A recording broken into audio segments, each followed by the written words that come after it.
John एक normal सा college का स्टूडेंट था जो अपने खर्चे निकालने के लिए शहर की ही एक छोटी सी पिज्जा शॉप में पार्ट टाइम जॉब करता था। वो अक्सर देर रात तक डिलीवरी करता, लेकिन उस रात कुछ अलग था। रात के 1 बजे जब जॉन अपनी शिफ्ट खत्म करके निकलने ही वाला था, तभी दुकान का फोन अचानक बज उठा। इतनी रात गए फोन बजना अजीब था, क्योंकि दुकान का क्लोजिंग टाइम 12:30 बजे ही था। जॉन ने कॉल को उठाया। दूसरी तरफ से एक बेहद धीमी और भारी आवाज आई, 4 पिज्जा जल्दी से डिलीवर कर दो।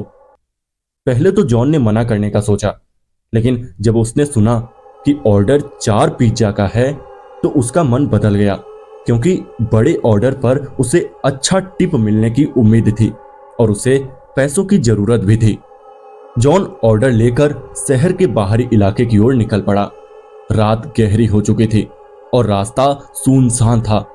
स्ट्रीट लाइटें बंद पड़ी थी, सड़कें वीरान थी और चारों ओर सिर्फ अंधेरा था। कुछ देर चलने के बाद उसका रास्ता कच्ची सड़क में बदल गया। दोनों तरफ घने जंगली पेड़ अंधेरे में किसी अजनबी की तरह खड़े थे। ठंडी हवा के झोंके गाड़ी के शीशे से टकरा रहे थे। आखिरकार जॉन उस पुराने घर के सामने पहुंचा जिसका पता उसे दिया गया था। घर को देखकर जॉन के रोंगटे खड़े हो गए। ये जंगल के अंदर एक वीरान और जर्जर हवेली जैसी जगह थी। ना कोई रोशनी, ना कोई आवाज। ऐसा लग रहा था जैसे ये सालों से खाली पड़ा हो।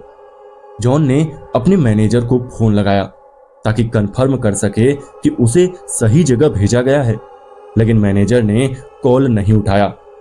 अब क्या करूं? जॉन सोच ही रहा था कि तभी घर के अंदर की एक लाइट जल उठी। अब उसे यकीन हो गया कि अंदर कोई ना कोई तो जरूर है। उसने हिम्मत जुटाई और डोरबेल बजा दी। कोई जवाब नहीं आया। उसने फिर डोरबेल बजाई। अचानक अंदर से धीमे कदमों की आवाज आई, लेकिन दरवाजा नहीं खुला। जॉन वापस जाने ही वाला था कि दरवाजा अपने आप खुल गया और उसने देखा कि हॉल में हल्की डिम लाइट जल रही थी। जॉन ने दरवाजे से झांका और आवाज लगाई, हेलो, पिज्जा डिलीवरी। कोई जवाब नहीं आया। फिर उसने देखा एक काली बिल्ली हॉल में फर्श पर बैठी थी। अचानक बिल्ली उछलकर एक कमरे की ओर भागी और उसी पल उस कमरे की लाइट और टीवी अपने आप ऑन हो गए। टीवी में सिर्फ सफेद स्क्रीन दिख रही थी और उसमें से बच्चों की डरावनी हंसी सुनाई देने लगी। ये कोई मजाक कर रहा है। जॉन गुस्से में उस कमरे में गया। कमरे के अंदर 2 छोटी लड़कियां फर्श पर बैठी थी। वो चुपचाप जॉन को ही घूर रही थी।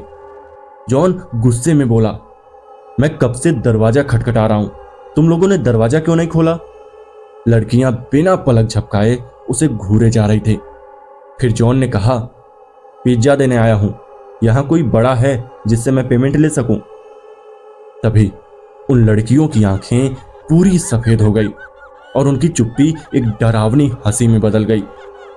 फिर उन्होंने कमरे के दूसरे दरवाजे की तरफ इशारा किया।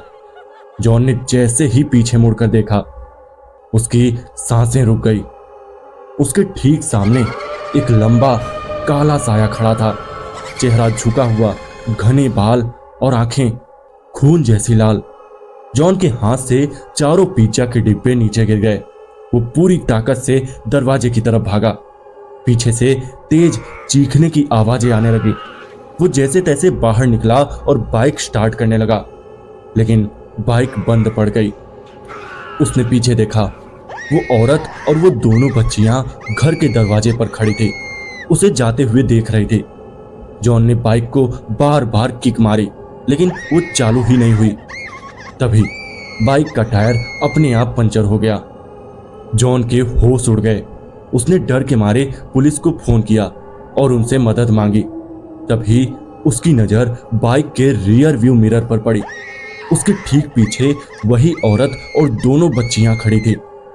जॉन डर के मारे बाइक छोड़कर जंगल की ओर भागा। पीछे से तेज कदमों की आवाजें आ रही थी, जैसे कोई उसका पीछा कर रहा हो। कुछ ही देर में पुलिस की गाड़ी वहां आ पहुंची।